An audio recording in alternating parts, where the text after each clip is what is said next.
இது காபாவை முதல் முறையாக போட்டோ எடுத்த கதை. 1861 Ottoman Egyptian engineer Muhammad Sadiq Bey காபாவுடைய முதல் புகைப்படத்தை எடுத்தார். முகமது சாதிக் முதல் முறையாக ஹஜ்ஜுக்கு பயணம் செய்யும் போது கப்பல்ல 2 நண்பர்களை பார்க்கிறாரு. அந்த 2 நண்பர்களை ஒருத்தர் ஹஜ்ஜுக்காக பெறப்பட போனாரு, இன்னொருத்தர் அவரை வழி அனுப்புறதுக்காக வந்திருந்தாரு. அப்ப வழி அனுப்ப வந்தவர் தன்னுடைய நண்பர்கிட்ட உஸ்மான் நபி ஸல்லல்லாஹு அலைஹி வஸல்லம் என்னுடைய சலாம சொல்லிடு அப்படின்னு சொன்னாரு.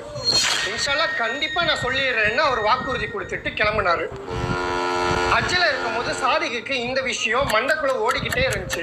இது மாதிரி தானே நிறைய முஸ்லிம்கள் தங்களுடைய பொருளாதார சூழல்னாலும் உடல் பிரச்சனைகள்னாலும் காபாக்கு வர முடியாம இருக்காங்க அப்படின்னு யோசிச்சாரு.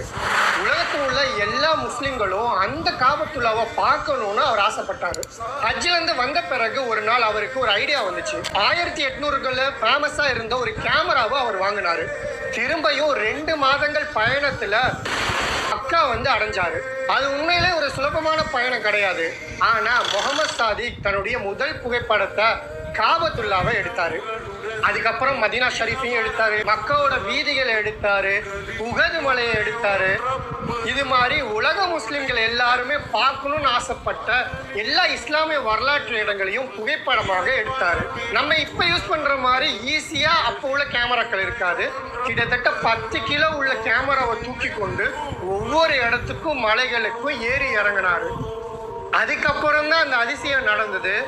உலகத்தில் உள்ள எல்லா முஸ்லிம்களும் உங்களுடைய வாழ்நாளில் ஒரு தடவையாவது போயிடணும்னு நினைச்ச காபத்துல்லாவோட புகைப்படத்தை நியூஸ் பேப்பர்கள்லையும் மேகசின்ஸ்லையும் பார்க்க ஆரம்பிச்சாங்க.